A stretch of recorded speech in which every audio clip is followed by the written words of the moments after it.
चलते हैं श्रीमद् भागवत महापुराण, जो भगवान का साक्षात वांग्मय स्वरूप है।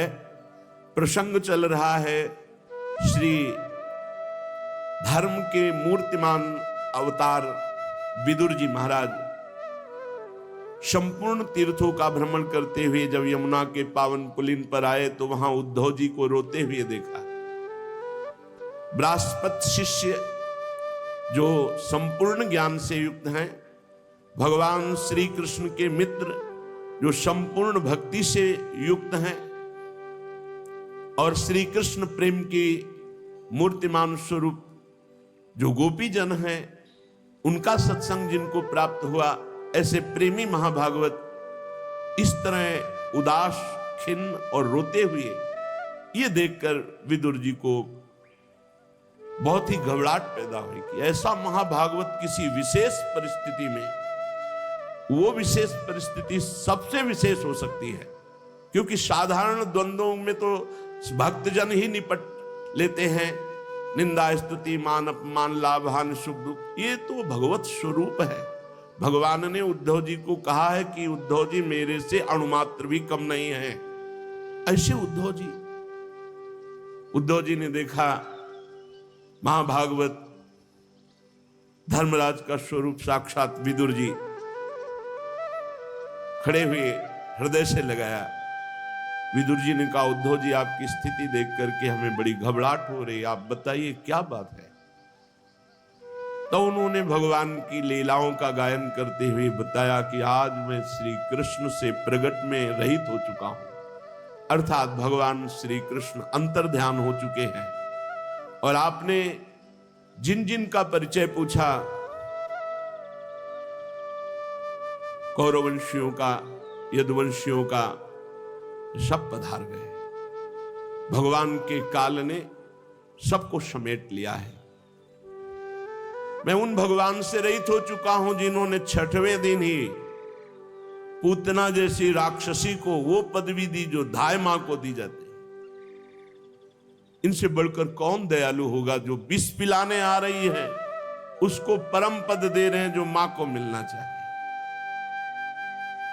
तृणावर्त, अघासुर, बकासुर, धेनुकासुर, प्रलंबासुर, इन सब का उद्धार करने वाले मैं श्री कृष्ण से रहित हो चुका हूं। कालीदेह में ऐसा विष प्यास से व्याकुल होकर गौएं, बछड़े, सखाजन, ग्वाल बाल ये सब जल पिए और सब का प्राणांत हो गया। भगवान ने देखा कि अरे तुम मेरे लीला विहार की भूमि को दूषित कर रहा है। अपनी अमृतमयी दृष्टि से एक क्षण में समस्त सखा, ग्वाल बाल, बछड़ा सबको जीवित कर दिया। उनको ऐसा लगा मानो मैं सो के उठाऊं। किसी को यह भान नहीं हुआ कि हमारा शरीर पूरा हो गया था। भारी विष, ऐसा कालीदेह का विष था कि ऊपर से अगर पक्षी उड़ जाए तो गिर के मर जाए, ऐसा धुआं उठता रहता था विष का। भगवान उस दह में कूदे, कालिया के मान का मर्दन करके उसको आज्ञा करी, यहां से रमणक द्वीप जाओ, और संपूर्ण कालीदेह के जल को विष से रहित अमृतमय कर दिया एक दृष्टि मात्र से। भगवान की अमृतमयी दृष्टि है। श्री भगवान ने बड़े बड़े तपस्वी जन, मुनिजन, ब्रह्म ऋषि जन, परमहंस जन जो गोपी बनी आकर, ये गोपी कोई साधारण नारी नहीं है, ये दिव्य महात्मा है जो गोपी स्थिति को प्राप्त हुए। आप ऐसा समझो जैसे राष्ट्रपति पद है, कोई स्त्री पुरुष नहीं, वो पद है, उसमें कोई भी जा सकता है। हमारे भारत का कोई भी अधिकार, वो एक पद है, उसमें कोई भी जा सकता है। ऐसे ही गोपी एक पद है, गोपी भाव एक पद है। जैसे सखा भाव तो लगता केवल पुरुष जा सकते, नहीं, कोई भी बालक, वृद्ध, स्त्री, पुरुष, कोई भी भगवत सखा भाव कर सकता है, कोई भी दास्य भाव कर सकता है। ये पदवियां हैं, महान प्रेम रस मार्ग की ये पदवियां हैं, भाव स्थितियां। शांत भाव, दास्य भाव, सख्य भाव, वात्सल्य भाव, गोपी भाव। भगवान ने उन ऋषि मुनि, उन श्रुति की ऋचाएं, उन परमहंसों की जिनके हृदय में कांता भाव प्रकट हुआ, उनको वंशीनाथ से मोहित करके अद्भुत रास सुख प्रदान किया। ब्रजवासियों को सुख प्रदान करते हुए श्री भगवान प्रगट लीला में 11 वर्ष तक ब्रज में। उद्धव जी विदुर जी से कहते हैं, इसके बाद भगवान श्री कृष्ण अपने माता पिता देवकी वसुदेव को सुख पहुंचाने की इच्छा से बलदेव जी के साथ अक्रूर जी के द्वारा मथुरा पधारे।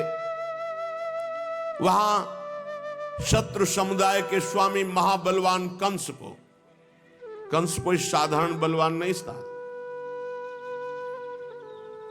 कोयलिया पेड़ हाथी 10,000 हाथियों का बल रखता था, उसको अपने अधीन किया। बड़े बड़े राजाओं को परास्त ऐसे खेलते हुए कर दे। तब जरासंध जैसा महाबलशाली राजा जो 20,000 राजाओं को बंदी बनाए हुए था, अपनी 2 पुत्रियों का ब्याह कंस से किया रीझ कर। यह ऐसा महाबलशाली भगवान कंस को ऊंचे सिंहासन से केस पकड़कर घसीटते हैं। क्यों? इसने देवकी जी का सर्वप्रथम केस ही पकड़ा था गला काटने के लिए, जब आकाशवाणी हुई कि 8वां पुत्र तेरे मृत्यु का कारण बनेगा, तो आज जिससे पुत्र होगा उसी को नहीं रखूंगा। भगवान ने सिंहासन से पटक दिया, पटकते ही उसके प्राण चले गए और उसको केस पकड़कर घसीटा। वही भगवान संदीपनी मुनि के द्वारा अपना शिष्यत्व पुष्ट करने के लिए एक बार उच्चारण किए हुए सांगोपांग चारों वेदों को धारण करते हैं। कौन भगवान पढ़ रहे हैं? जिनकी श्वासों से वेदों का प्रादुर्भाव हुआ है। जाकी श्वास वेद श्रुति चारी सो हरि पढ़े, ये अचरज भाई शिष्यत्व। जो लोग कहते हैं बिना गुरु के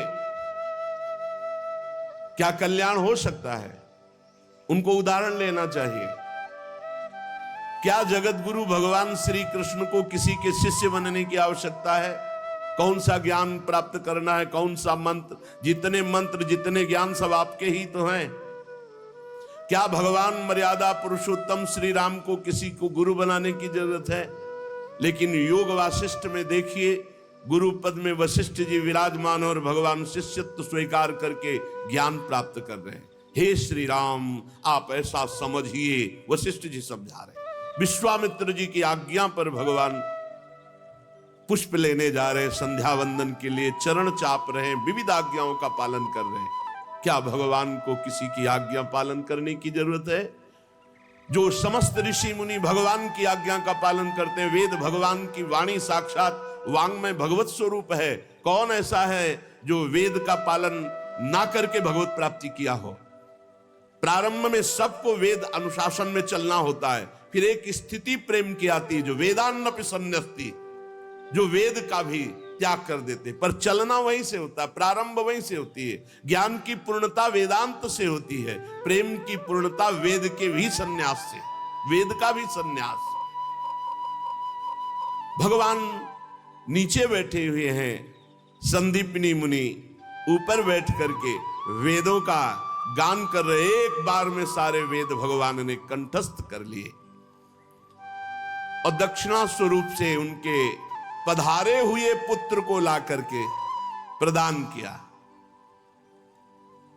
भीष्मक नंदिनी रुक्मिणी के सौंदर्य से, उनकी प्रार्थना से, उनके भाव से प्रेरित होकर भगवान वहां गए और रुक्मी और उनके सब मित्रजन, शिशुपाल आदि सहायकों के साथ सबके सिर पर पैर रखकर गांधर्व विधि के द्वारा श्री रुक्मिणी जी का हरण करते हैं और गांधर्व विधि से विवाह करते हैं। जैसे गरुण अमृत का कलश ले आए, रुक्मिणी जी ने कहा था कि आपको इसी विधि से मुझे स्वीकार करना है। अगर आप नहीं आते हैं, ब्राह्मण के द्वारा खबर भेजी थी, तो कोई शिषपाल आदि स्पर्श भी नहीं कर सकते। मैं अपने शरीर को पूरा कर दूंगी, फिर जन्म लूंगी, फिर भजन करूंगी और आपका ही वरण करूंगी। भगवान ने, रुक्मिणी जी ने जैसा चाहा था वैसा ही किया। हमारे प्रभु का स्वभाव है, जैसे जो लोग समझते हैं ना कि भगवान माखन चोर, भैया जिसके 9 लाख गौवें हो तो वहां बाबा के यहां कुंड बने थे, दूध के, दही के, घी के। अगर लाला दिन भर नए नए कुंडों में नहाए तो भी लाला का नहाना कम हो सकता है, दही कम नहीं हो सकता, दूध कम नहीं हो सकता, घी कम नहीं। रोज हजारों, दसियों हजारों संख्या में तो केवल गोपगण सेवा में थे गौओं की। ऐसा वैभव नंद बाबा का और उनका लाडला। आप विचार करो जरा, चोरी तो तब की जाती है अभाव में। अभाव हो तो चोरी करे, तो फिर ये क्यों लीला में सुना जाता है आज होगी माखन चोरी लीला? ऐसा क्यों कहा जाता है? इसलिए कहा जाता है कि गोपी जनों ने भगवान से ये याचना की। जब वो आती और भगवान की बाल लीलाओं में छकी हुई यशोदा मैया को देखती तो विचार करती कि क्या कभी मेरा ऐसा सौभाग्य हो सकता है, मैं सुंदर गाय का दूध दूं, फिर उसका दही जमाऊं, फिर उसको बिलोऊं, फिर मक्खन निकालूं और ऊंचे पे टांगूं, और लाला चुपके चुपके आवे और फिर वो चोरी चोरी पावे और फिर हम उसे डांट लगावे। तो जैसे मैया के सामने भयभीत होते वैसे मेरे सामने भयभीत, पर मेरे सौभाग्य ऐसे कहां। तो ये था माम प्रपद्यन्ते तास्ततै भजाम्य हम। मेरे भगवान भक्त के लिए क्या नहीं कर सकते। जब रथ हाँक सकते हैं, चरण चाप सकते हैं, अपना प्रण विसार सकते हैं, तो उस गोपी जनों की भावना पूर्ति के लिए वो चोरी चोरी जाना सखाओं के साथ। ब्रज के बंदरों को बुला लेना। और रामावतार में 14 वर्ष भगवान कभी नगर से बना हुआ भोजन नहीं पाया। आदेश था 14 वर्ष विशेष उदास जीवन व्यतीत करना। भगवान ने पादुका नहीं पहनी, भगवान कभी किसी नगर में नहीं गए, किसी नगर में नहीं। जब सुग्रीव जी ने बहुत प्रार्थना की, विभीषण जी ने प्रार्थना की, लक्ष्मण जी को भेजा राज्याभिषेक के लिए, भगवान नहीं गए। यहां सखा स्वरूप अपने बंदरों को बुलाते, सब आसपास खिड़की के लग जाते हैं, भगवान उनको पवाते हैं, भगवान सखाओं को पवाते हैं, आनंद उत्सव मनाते। और ये गोपी छुप कर देखती, जब देखती हाँ खा चुके अब भागने वाले हैं, बस सामने आ जाते। प्रभु वैसी डरपने की लीला करते, हाथ पकड़ती, चल बहुत प्रवीण बनता है ना, आज मैया से डांट लगाऊंगी, तेरे हाथ जोड़ू गोपी, मैया के पास ना ले जा। यही सुनने के लिए, यही सुनने के लिए प्रभु भय का स्वरूप धारण करते हैं, विनय करते हैं। गोपी आनंद मगन हो जाती है। कोई कोई तो बहुत ही प्रवीण है, इतने पे नहीं छोड़, आज तो मैया के पास ले ही चल। अब आगे जा रही तो बड़े बूढ़े जब आते हैं तो पहले प्रथा थी घूंघट की, घूंघट। अब हाथ, सखा को एक बुलाया और धीरे से हाथ बदल दिया, आप जाके पहले से ही शयन की लीला की। अब वो गोपी दरवाजा खटखटाती, मैया हाँ, इधर लाल जो बोलते, मैया बहुत भूख लगी है, वो देखो दरवाजे पे कोई आया, मैं देखती हूं। और वो ऐसे कहती थी, मेरा लाला चोरी नहीं करता, मेरा लाला बड़ा सीधा है, देखो आज पकड़ के लाई हूं। यशोदा भैया हंस रही है। तो भैया तुम्हें हंसी क्यों है? बोले किसको पकड़ के लाई? मेरा लाला है। अरे मेरा लाला तो अंदर से पूरे ब्रज मंडल को आनंद में डुबोए। प्रभु भगवान चोरी करेंगे? भगवान को किसी वस्तु का अभाव है? अरे आप उस स्वरूप में मत मानो कि सच्चिदानंद त्रिभुवनपति भगवान, अरे तो अकेले लड़का है, नंद बाबा के कुछ कमी है? वो 10, 20, 50 मन रोज मक्खन बांटे, कमी है वहां? बाबा के 9 लाख गौ, 9 लाख गौएं, और ऐसे तो नंद बाबा केवल, और नंद बाबा के भाई है और सबकी गौएं हैं। अरे लाला के पास कभी क्या है। हमारे प्रभु अपने भक्तों को सुख प्रदान करते हैं। रुक्मिणी जी ने जैसा चाहा वैसे ही भगवान ने उसी विधान से रुक्मिणी जी को स्वीकार किया। स्वयंवर में 7 बिना नथे हुए बैलों को कब्जे में करके नागनिजिति सत्या से विवाह किया। इस प्रकार मान भंग हो जाने पर मूर्ख राजाओं ने शस्त्र उठाकर राजकुमारी को छीनना चाहा, तो बिना घायल हुए भगवान श्री कृष्ण ने सब राजाओं का मान मर्दन कर डाला। भगवान एक साधारण पुरुष की सी लीला करते हुए सत्यभामा से, तुम्हें क्या पसंद है, तुम्हें क्या लाके दूं। हर जगह हमारे प्रभु में ये यथामाम प्रपद्यन्ते। आप सोचो, ये तो सत्यभामा जी मंगलमयी भूमि का अवतार है, और भगवान त्रिलोचन जी के यहां साधारण वेश में नौकर बनकर जाते हैं और बहुत समय तक सेवा स्वयं सच्चिदानंद भगवान करते हैं। ये तो सत्यभामा जी हैं। भगवान माधोदास बाबा को सोच ही सोच बार बार हुए। स्वयं जगन्नाथ जी पीतांबर का साफा बांधे हुए लंगोटी बार बार धो के बाबा की फैला रहे समुद्र से।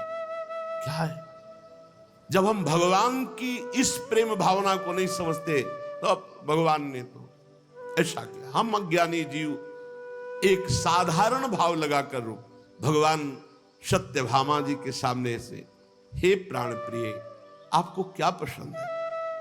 सत्यभामा जी ने कहा, स्वर्ग से कल्प वृक्ष पारिजात हमारे यहां आंगन में होना चाहिए। ठीक है, ऐसा ही किया। इंद्र थोड़ा इंद्राणी के कहने से कि कल्प वृक्ष तो स्वर्ग में ही रहेगा।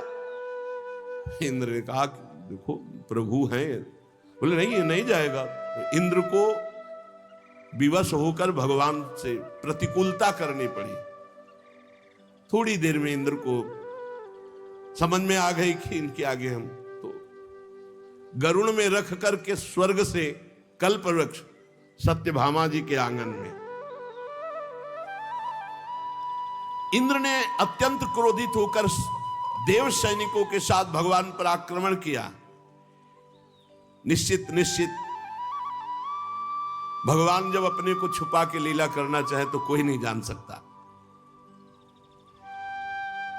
पर भगवान ने एक क्षण में समस्त देवताओं को यह अनुभव करा दिया कि वो शक्तिहीन है। भगवान कल्पवृक्ष लाकर सत्यभामा जी के आंगन पे लगा। विशाल शरीर जो आकाश को भी ढक दे, भगवान ने उस भौमासुर को सत्यभामा जी को साथ ले गए थे कि एक बार ये बोले कि मारो।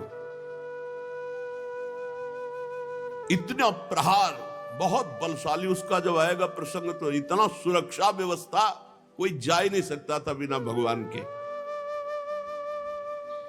16,100 राजकुमारियां बंदी बना के रखी थी, पूरे विश्व की देव कन्या, नाग कन्या, यक्ष कन्या, नर कन्या, सब ऐसे। भगवान ने ऐसे भौमासुर का उद्धार किया और उनके पुत्र भगदत्त को राज्याभिषेक किया, उन्हीं के पुत्र को राज्याभिषेक किया। और जब अंतापुर में प्रवेश हुए तो 16,100 राजकन्याएं जो बंदी बनाए हुए थे, देखते ही भगवान श्री कृष्ण को आनंद में मगन हो गई और सब ने एक स्वर में कहा, प्रभु विश्व में कोई हमें स्वीकार नहीं करेगा, क्योंकि आसुर स्वभाव वाला है भौमासुर, हमें बंदी बनाए हैं तो कोई नहीं स्वीकार करेगा।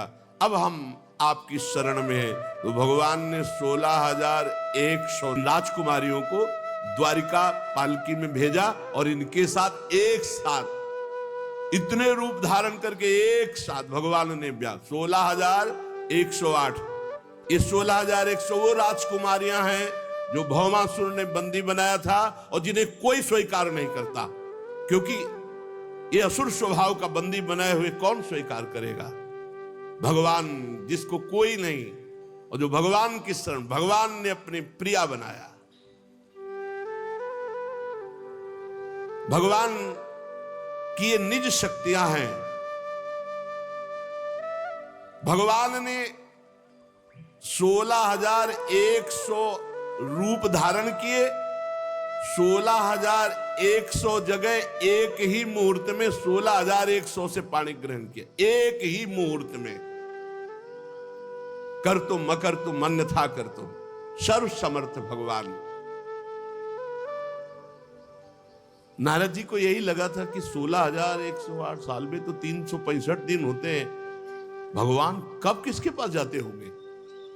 तो जिस महल में गए, दिव्य शक्ति संपन्न नारद जी जिस महल में गए, भगवान उस महल में मिले।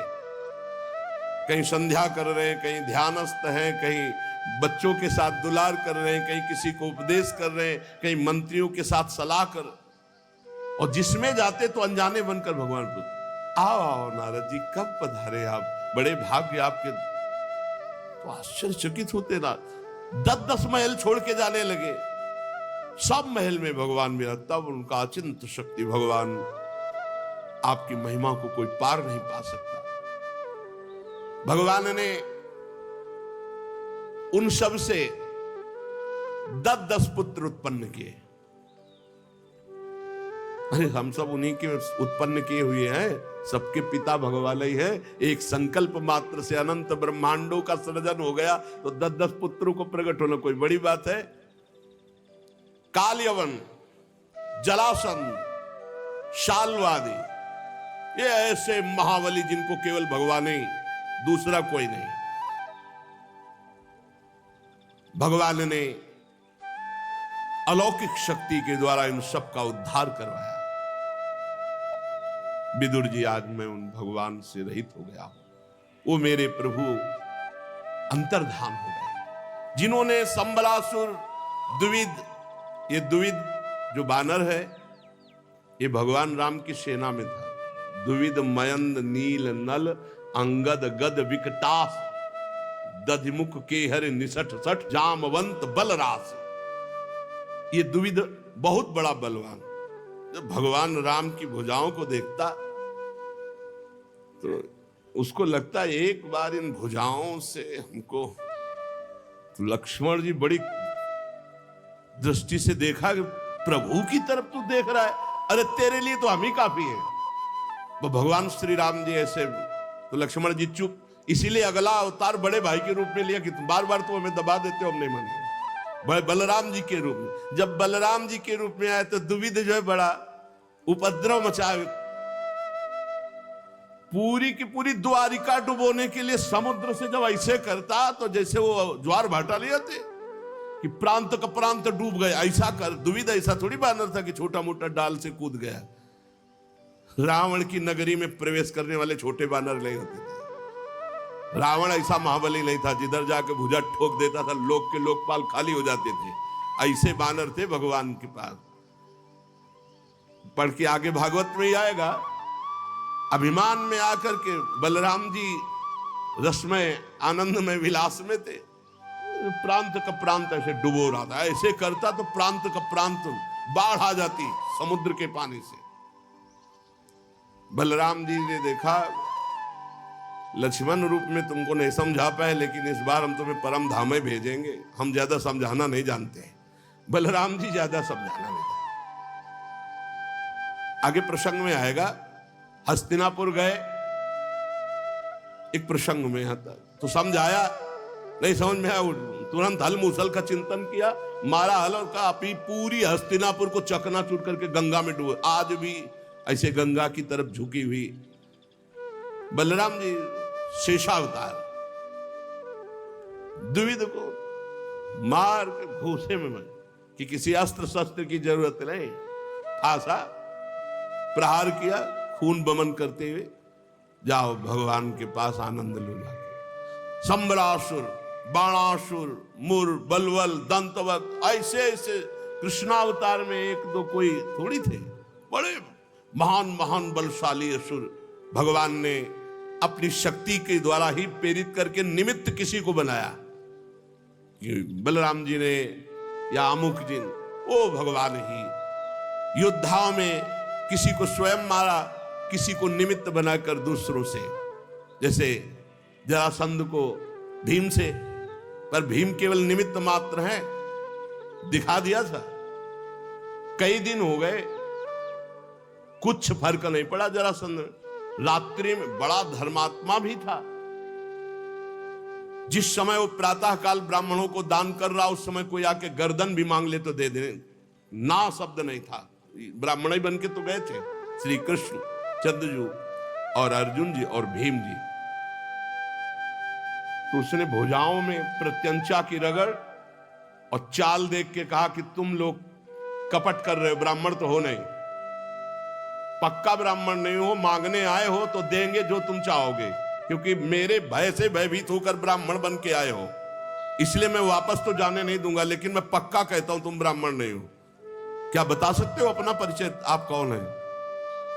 बताया, हाँ तुम जो कह रहे हो सही है, मैं तुम्हारा पुराना दुश्मन हूं। भगवान श्री कृष्ण रण छोड़ भगवान लीला किए थे ना। ये कौन? अर्जुन। ये कोई वीर है, ये कोई हमसे लड़ने लायक? ये वृकोदर महाबली भीम, हाँ ये योद्धा है हमारे। आओ। कई दिन तक बाहुयुद्ध हुआ। रात में स्वयं सेवा करवाता, एक रिश्तेदार की तरह भोजन व्यवस्था, सब, कोई छल कपट नहीं। और दिन में भयंकर युद्ध, जैसे बादल गरजते हैं ऐसे घूंसे का प्रहार होता था एक दूसरे का। कई दिन जब हो गए तो भीमसेन ने इशारे से भगवान से कहा कि नस नस तोड़ दिए इसने, अब बस या तो आप इज्जत बचाओ, नहीं इस महाबली जरासंध के आगे अब मेरी बस नहीं रह गई। भगवान ने कृपा दृष्टि से भीम को बलवान किया और कहा, फाड़ दो, ऐसे नहीं मारे मरेगा। फाड़ दिया, फेंक दिया, फिर वो जुड़ गया। अब तो भीम और डर गए कि ये मारे ही नहीं मरेगा प्रभु अब तो भगवान ने फिर उसको विपरीत दिशा में, क्योंकि जरा नाम की राक्षसी ने जोड़ा था, ये प्रकट ही हुए थे दो रूपों में, एक फल पर उसको दो रूपों, तो वो दो रूपों में गर्व, और ये भी कहा जियो जियो। तो जरासंध, जरा नाम की राक्षसी ने संध किया, इसलिए जरासंध नाम पड़ा। तुम मरवाया किसी से हो, लेकिन सामर्थ्य तो इन्हीं की रही है। आपके भाई महाराज विदुर जी जो धृतराष्ट्र हैं और पांडु के पुत्रों का पक्ष लेकर के भगवान ने कुरुक्षेत्र में पहुंची हुई सेना, जिससे भूमि कंपायमान हो रही थी, महाबली कर्ण, दुशासन, शकुनी, ये सब, भीम की गदा, अर्जुन का गांडीव, युधिष्ठिर का भाला, नकुल सहदेव के अस्त्र, इन सब से मारे जा चुके हैं, सब मारे जा चुके हैं। द्रोण, भीष्म, अर्जुन, भीमसेन के द्वारा ये विपुल संहार इन्हीं के द्वारा हुआ, क्योंकि ये पृथ्वी का भार हरण करने के लिए अवतरित हुए थे। अभी तो मेरे अंश रूप प्रद्युम्न आदि के बल से बड़े हुए यादवों का दुस्सह दल बना हुआ है। भगवान ने विचार किया तो ब्राह्मणों के साप से अपने वंश का संपूर्ण विनाश करवा डाला। बड़ा विचित्र खेल होता है, इनकी लीला विचित्र होती है।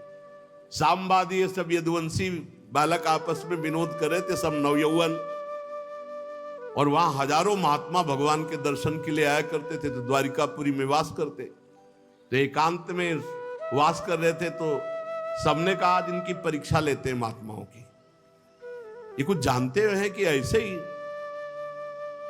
तो सांब के पेट में ऐसे बांध करके,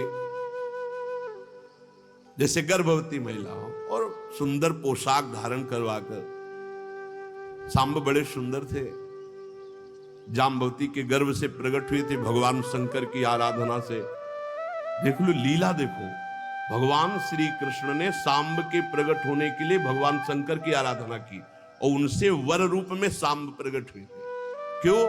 क्योंकि जो संवरण लीला, जो विनाश लीला है, उन्हें तो सांबई से शुरू हुई, बहुत धीरे धीरे गए।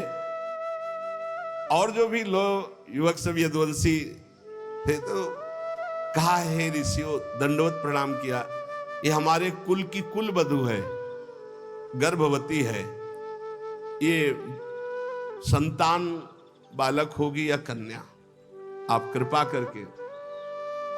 तो वो तो त्रिकालज्ञ ऋषि वो सब देखेंगे, उपहास कर ले आए भगवान के लाड़िले बच्चे होकर के, ये ऐसा उपहास करते। एकदम क्रोध आया, भगवत इच्छा, जैसे भगवत इच्छा से कभी अभद्र व्यवहार नहीं हुआ। यही तो होता है, भगवान की जब लीला होली होती है तो किसी का बस नहीं चलता। ये ऐसे उनके अंदर क्रोध, जैसे कभी किसी महात्मा को जय विजय ने नहीं रोका होगा, कभी। पता नहीं उस दिन क्या आया कि सनक सनंदन सनातन सनत कुमार को रोक दिया। खास बात कि उनके पास झोला भी नहीं, कपड़ा भी नहीं, दिगंबर रहते, नंग धड़ंग, 5 वर्ष की अवस्था, और चारों दिगंबर रहते, और कोई बेग वेग भी ले लिए थे कि पहले चेक करो। पर उनको क्रोध आ गया सनकादि को, और शाप दे दिया जय विजय। कभी क्रोध नहीं आया, दोनों बातें। जय विजय को कभी शंका किसी पे नहीं हुई, और शंका हो गई। और सनकादि को कभी क्रोध नहीं आया, ब्रह्मबोध संपन्न महापुरुष, तो उनको क्रोध आ गया और शाप दे दिया। और जब बाद में पूरा निर्णय निकला तो मम इच्छा कह दीन दयाला, तो इन्हीं की इच्छा से सांब के उदर में वो बांधा गया कढ़ाई आज, और वो दिखाया गया दृश्य की गर्भवती है। तो क्या होगा? तो ऋषियों ने कहा कि इससे वही होगा जो तुम्हारे वंश का विनाश होगा। फटाफट खोल के देखा तो एक इतना बड़ा मूसल। अब सब भगवान से किसी ने सलाह नहीं दी। महाराज उग्रसेन के सामने गए, पूरी घटना सब लज्जायुक्त होके कही, अरे उनका ब्रह्म ऋषियों का शाप, इसे तो कोई नहीं टाल सकता। तो ये हुआ, इसे घिस करके समुद्र में फेंक दो। तो घिस कर समुद्र में फेंका, एक छोटी सी कील जैसी बची, उसे मछली खा गई।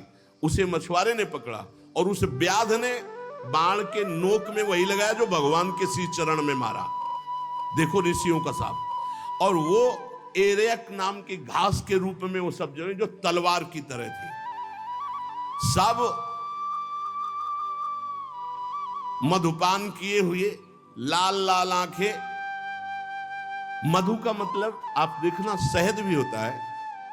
मधु में वृक्षों ने ऐसे प्रदान किए हैं रस, जिसमें मादकता है, जिसमें एक उन्मत्तता चढ़ती है। तो मधुपान किए हुए ऊपर से सांप, सब मधुपान करके मतवाले हो गए और आपस में उसी एरेक, कोई थप्पड़, कोई घूसे, कोई एरेक नाम की घास से, वो तलवार जैसी थी, काट काट के पूरे यदुवंशी। महाराज हमारे प्रभु बड़े करुणामय हैं। उत्तरा के उदर में जो अभिमन्यु ने पुरुवंश का बीज स्थापित किया था, अश्वत्थामा के ब्रह्मास्त्र से एक तरह से वो नष्ट ही हो चुका था, भगवान ने उसे बचाया। बड़ी बड़ी अश्वमेध यज्ञ युधिष्ठिर जी ने भगवान के बल से ही की। विश्वात्मा भगवान द्वारिकापुरी में रहकर लोक और वेद की मर्यादा का पालन करते हुए सब प्रकार के योग की स्थापना की, सांख्य योग आदि, अष्टांग योग सब। क्योंकि ऐसे महाभोग में रहते हुए भी वो परम योगी रहे, जिनकी मधुर मुस्कान, स्नेहमयी चितवन, सुधामयी वाणी, निर्मल चरित्र, समस्त शोभा और सुंदरता के निवास, अपने श्री विग्रह से लोक परलोक और समस्त यादवों को आनंदित किया। वही भगवान से मैं वंचित हो चुका हूं। वो भगवान हमारे साथ ऐसा किया कि मैं ठगा गया। योगेश्वर भगवान अपने भक्तों को सुख देने के लिए अवतरित हुए।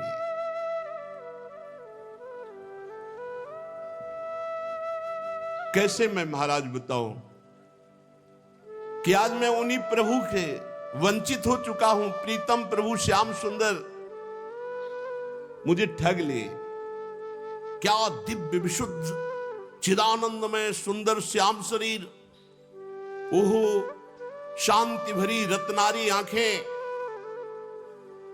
रेशमी पीतांबर, दूर से ही चित्त को लुभायमान करने वाला स्वरूप। विदुर जी, ये मैं अंतिम शोभा आपको बता रहा हूं अपने प्रभु की। एक पीपल वृक्ष के नीचे बाईं जांग पर दायां चरण रखे हुए, भोजन पान सब का त्याग करके आनंद प्रफुल्लित, उस समय मैं वही था। उस समय महान स्थिति को प्राप्त परम भागवत सिद्ध श्री मैत्रेय जी लोकों में स्वच्छंद विचरते हुए वहां पहुंचे। बड़ी ऊंची स्थिति के महात्मा मैत्रेय जी, वो आनंद और भक्ति भाव से भगवान के सामने नमन किए। मैं वहीं पास बैठा था, बस यही थे उद्धव जी, मैत्रेय जी और भगवान। ये जब भगवान परम धाम पधार रहे,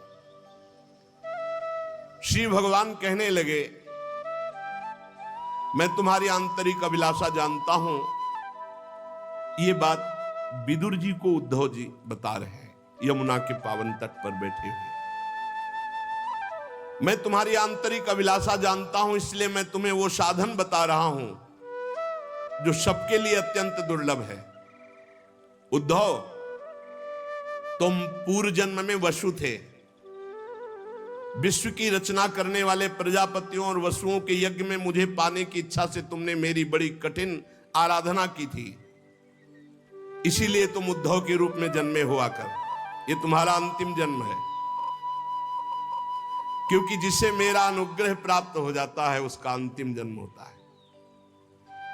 ये अपने को पता चलता है। जैसे भोजन पाके छक जाया जाता है ना, तो कहा जाता है मैं छक गया। किसी दूसरे से प्रमाण नहीं लिया जाता, ए भैया हम छक जाए, तुम बैठो हमें बता देना कि तुम छक गए। वो अपने को लगता है। ऐसे ही जब अपना काम हो जाता है ना, तो आता है हमारा काम हो गया। वो अंदर से भगवान बता देते हैं, जिसे मेरा अनुग्रह प्राप्त हो गया उसका अंतिम जन्म है।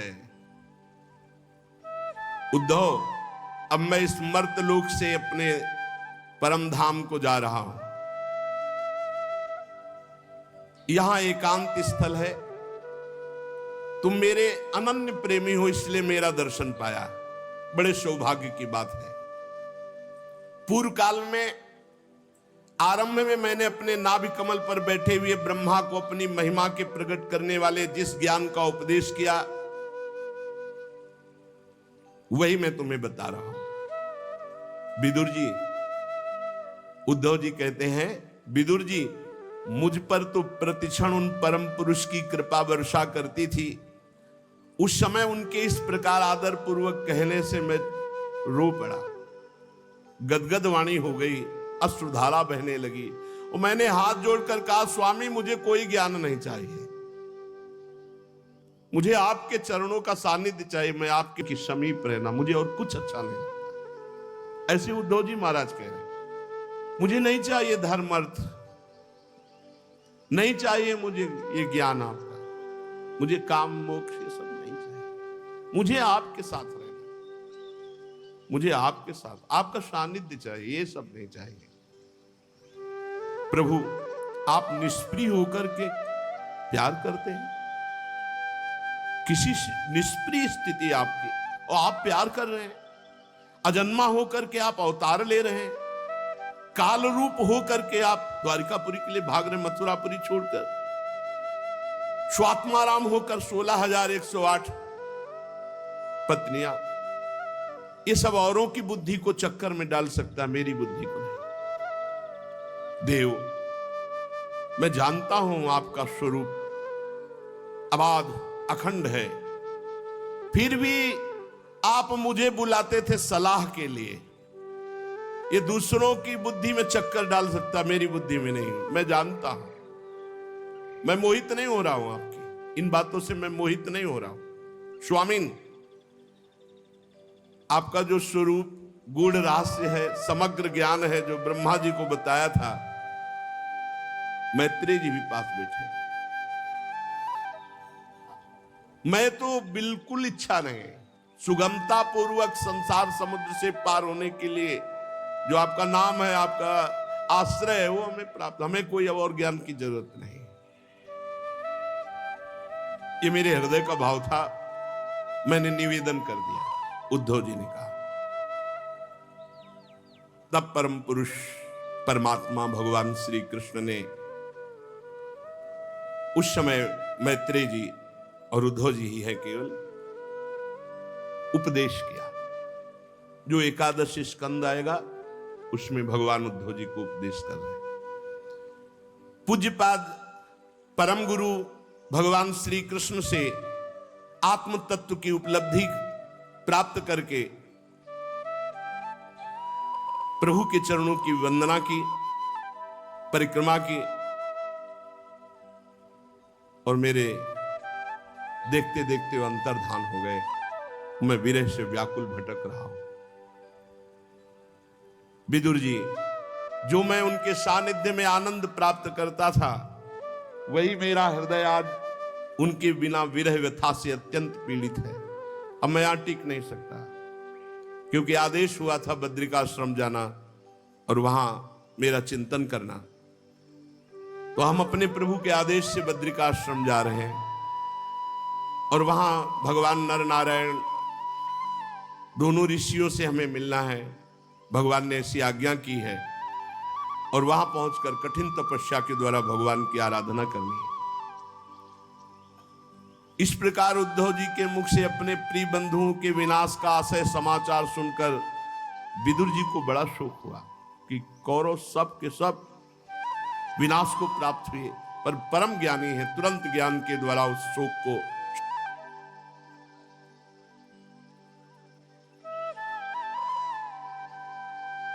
संभाला। भगवान श्री कृष्ण के परिकरों में प्रधान महाभागवत उद्धव जी बद्रिकाश्रम की ओर जाने लगे। तब कुरुश्रेष्ठ विदुर जी ने श्रद्धा पूर्वक पूछा, उद्धव जी, योगेश्वर भगवान श्री कृष्ण जो ज्ञान उस समय प्रकट किया, क्या वो हम सुनने के अधिकारी हैं? क्या आप कृपा करके मुझे सुनाएंगे? उद्धव जी ने कहा कि एक बात तो रह गई बताने की। जिस समय भगवान ये ज्ञान दे रहे थे, उसी समय उन्होंने आपकी भी याद की और मैत्रेय जी इसको आज्ञा करी कि ये ज्ञान विदुर जी को दे देना। मर्तलोक छोड़ते समय वो आपकी स्मृति की। विदुर जी तो भावमगन हो गए कि भगवान जब अंतर ध्यान हो रहे थे तब हमारा स्मरण किया। मैत्रेय जी से कहा कि यह ज्ञान जरूर विदुर जी को दे देना। बहुत समय तक विदुर जी भावावेश में डूबे रहे कि भगवान ने अंतर ध्यान होते समय हमारी याद की। पूरी रात बीत गई एक क्षण के समान। प्रातःकाल हुआ, चल पड़े वो महापुरुष अपने अपने।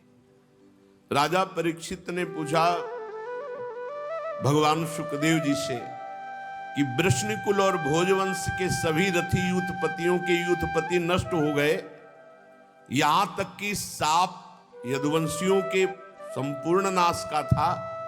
त्रिलोकीनाथ भगवान श्री हरि को भी अंतर ध्यान होना पड़ा, तो उद्धव जी कैसे बच गए? ये तो भी यदुवंशियों में है, ये कैसे बच गए? परीक्षित जी ने प्रश्न किया तो श्री सुखदेव जी ने कहा, यही तो हरि की सामर्थ्य है। हरि की इच्छा को कोई भी ऋषि मुनि साप वरदान कोई भी नहीं काट सकता। श्री हरि ने अपनी ही इच्छा से ब्राह्मण के साप, ब्रह्म ऋषियों के साप रूप काल के बहाने अपने कुल को अपने धाम पहुंचा दिया। अपने श्री विग्रह के अंतर्धान करने के पहले ये सब भगवान मुस्कुराते हुए देख रहे थे। श्री चरण में चरण चढ़ाए दाहिना और मुस्कुराते हुए देख रहे थे पूरा विनाश हो रहा है। तब जब एक एक परम धाम पहुंच गए, तब अपने स्वरूप को अंतर्ध्यान किया। सच्चे ज्ञानी उद्धव जी है। उद्धव जी अणुमात्र भी भगवान से कम नहीं है, भगवान ने स्वयं अनुभव किया। अरे वो जिसको अपना दे दे तो उसमें क्या। उद्धव जी आत्म विजयी हैं, जीवन भर में कभी एक बार भी किसी विषय पर उद्धव जी विचलित नहीं हुए कि किसी भोग ने उन्हें आकर्षित किया हो। इसलिए सच्चे ज्ञान के अधिकारी उद्धव है। और भगवान ने संकल्प किया कि यहीं रहे तो कोई शाप नहीं लागू हुआ उद्धव जी की। इसलिए कर तुम अकर तुम अन्यथा कर तुम सर्व समर्था स ईश्वरा, वो जो चाहे कर सकते हैं। वेदों के मूल कारण जगत गुरु भगवान श्री कृष्ण चाहते थे, इसलिए उद्धव पर कोई शाप लागू नहीं हुआ। और उद्धव जी को आज्ञा करी बद्रिकाश्रम में जाओ और समाधि योग के द्वारा मेरी आराधना करो, जितना शेष समय है आराधना में व्यतीत करो। कुरुश्रेष्ठ परीक्षित, परब्रह्म परमात्मा भगवान श्री कृष्ण ने लीला से ही अपना श्री विग्रह प्रकट किया और लीला से ही उसे अंतर्धान कर दिया। उनका अंतर्धान होना भी धीर पुरुषों का उत्साह बढ़ाने वाला है। परम भागवत उद्धव जी के मुख से उनके प्रशंसनीय कर्म इस प्रकार अंतर्धान होने का समाचार जान करके भगवान परम धाम जाते समय मुझे स्मरण किया। इस बात से जब उद्धव जी चले गए तो चिल्ला चिल्ला कर विदुर जी रोने लगे, क्योंकि उस समय तो गंभीर शांत हो गए। जब उद्धव जी चले गए तो विदुर जी रोने लगे। इसके पश्चात सिद्ध शिरोमणि विदुर जी यमुना तट से चलकर फिर गंगा किनारे पहुंचे। वहां पता चला कि अमुक जगह मैत्रेय जी रहते हैं। परम ज्ञानी मैत्रेय मुनि हरिद्वार क्षेत्र में एकांत में विराजमान थे। भगवत भक्ति से शुद्ध हृदय वाले परम ज्ञानी विदुर जी उनके पास पहुंचे और प्रणाम करके पूछा। विदुर जी ने कहा, भगवान आपको संपूर्ण ज्ञान दे गए हैं, मैं आपसे कुछ प्रश्न करता हूं। ये सब जगत मंगल के लिए, विदुर जी को किसी ज्ञान की जरूरत नहीं, क्योंकि साक्षात परम ज्ञानी द्वादश भागवतों में धर्मराज हैं। संपूर्ण ज्ञान है भगवान का, संपूर्ण ज्ञान।